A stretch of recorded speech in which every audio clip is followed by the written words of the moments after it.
Hello friends, स्वागत है आप सभी का पाइथन प्रोग्रामिंग सीरीज की एक और नई वीडियो में। इस वीडियो में हम लोग पाइथन में n टर्म्स तक फिबोनाची सीरीज को प्रिंट करने का प्रोग्राम बनाना सीखेंगे। तो चलिए वीडियो को स्टार्ट करते हैं।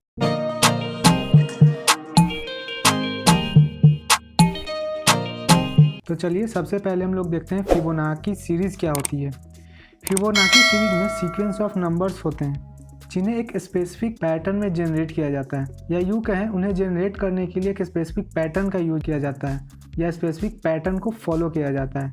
तो सबसे पहले हमें उस पैटर्न को समझना होगा। लेट सपोज फिबोनाची सीरीज का फर्स्ट टर्म 0 है और सेकेंड टर्म 1 है। आगे के टर्म्स हमें फाइंड आउट करना है कि आगे के टर्म्स क्या होंगे। तो फिबोनाची सीरीज में किसी भी टर्म का वैल्यू प्रीवियस 2 वैल्यूज़ के सम के बराबर होता है। लेट सपोज यहाँ पे मेरा t1 यानी कि फर्स्ट टर्म 0 था और t2 ये मेरा 1 है, और नेक्स्ट टर्म क्या होगा t3। तो जो भी मेरा t3 होगा वो होगा t1 प्लस t2 यानी कि प्रीवियस 2 वैल्यूज़ का सम। यहाँ पे हम लोग लिख सकते हैं t1 का वैल्यू 0 और t2 का वैल्यू 1, तो ये हो गया 1। तो हम लोग बोल सकते हैं नेक्स्ट टर्म इस फिबोनाची सीरीज़ का 1 होगा।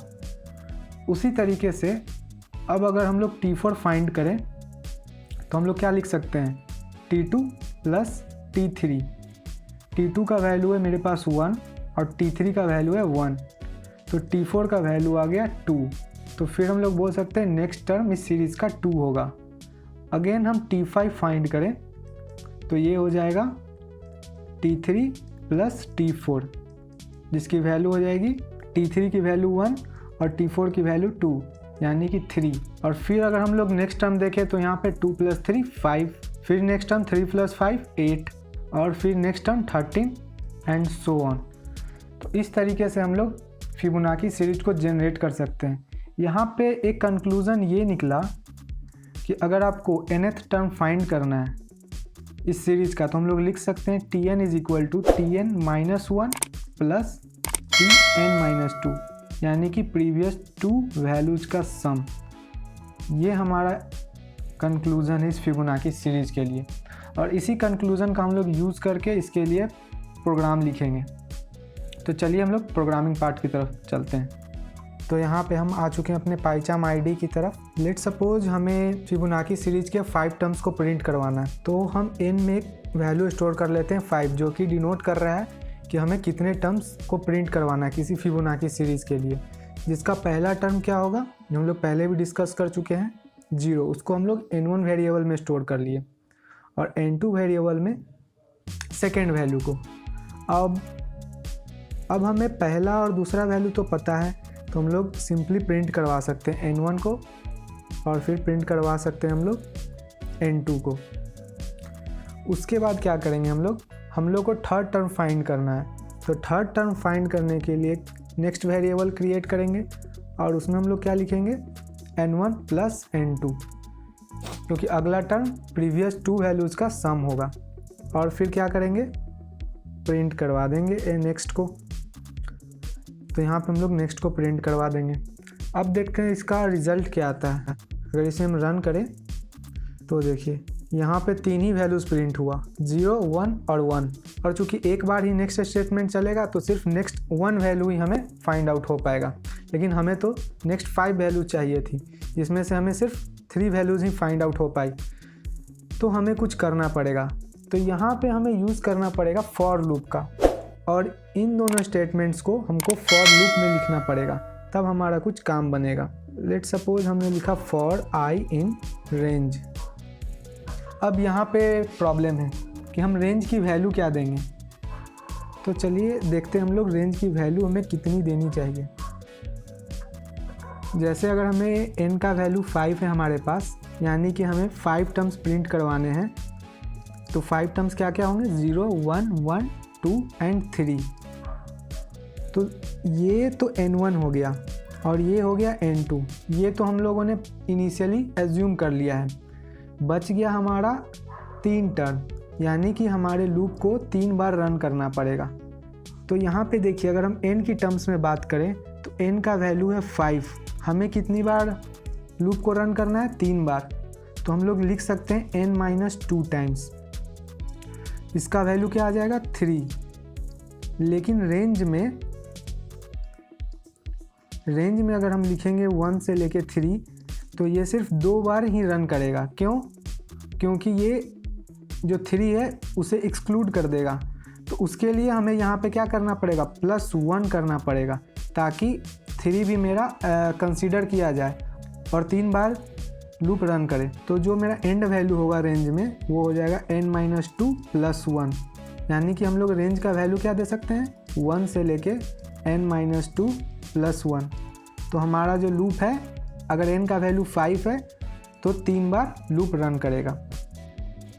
तो यहाँ पे हम लोग रेंज में दे सकते हैं 1 से लेके n-2 + 1 तक,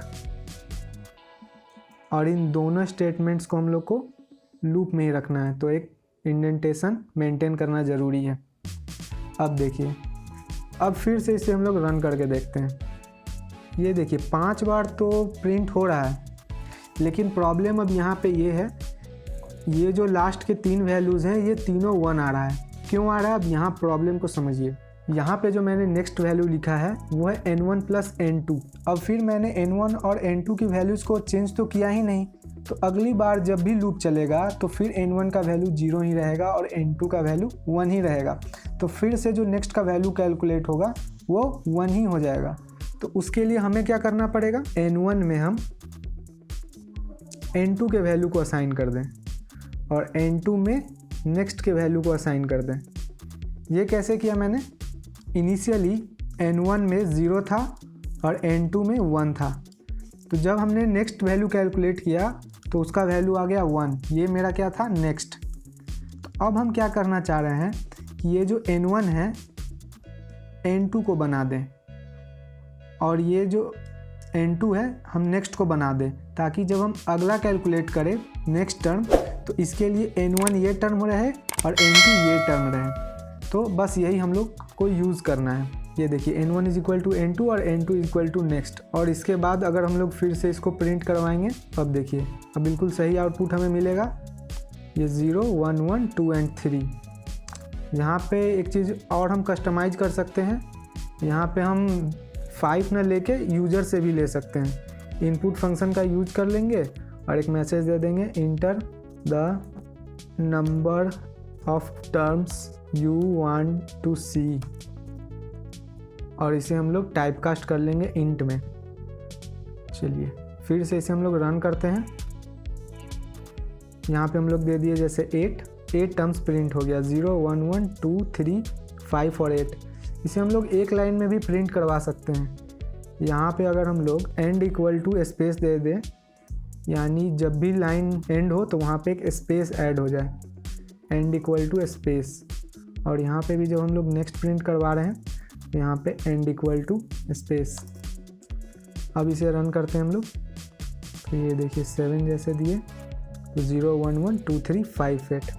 तो इस तरीके से हम लोग पाइथन में फिबोनाची सीरीज़ को प्रिंट करवा सकते हैं। सो फ्रेंड्स, अगर आपको यह वीडियो हेल्पफुल लगा तो इस वीडियो को लाइक और शेयर ज़रूर करें, और यदि आपको किसी भी तरह का डाउट है तो कमेंट सेक्शन में ज़रूर बताएं। और अगर इस चैनल पर पहली बार आए हैं या अभी तक चैनल को सब्सक्राइब नहीं किया है तो चैनल को सब्सक्राइब कर दें और नोटिफिकेशन बेल को दबा दें, ताकि कोई भी नई वीडियो आए तो आप तक सबसे पहले पहुँचे। मिलते हैं नए वीडियो में एक नए प्रॉब्लम के साथ। तब तक के लिए हैप्पी कोडिंग। Thank you.